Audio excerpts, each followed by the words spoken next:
একদিন একটা ডাক্তার আপনাকে রিপোর্ট দিয়ে বলল আপনি আর 30 দিন বাঁচবেন, আপনার ক্যান্সার হয়েছে।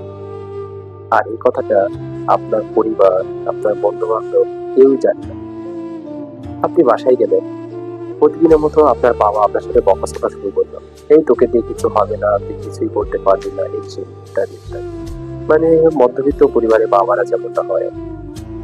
আপনি কি তখন আপনার বাবার সাথে তর্ক করবেন, নাকি প্রাণ খুলে আপনার বাবার কথাটা শুনবেন? আপনার মা আসলো, বললো এই রে বাবা, খাবারটা খেয়ে নে। আপনি কি করবেন? তখন খাবারটা খাবেন।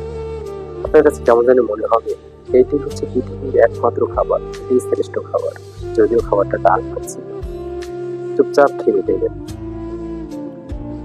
আপনার পুরনো এক বন্ধুর সাথে দেখা, যে আপনাকে মানে যাকে আপনি মোটেই চোখে দেখতে পারেন না,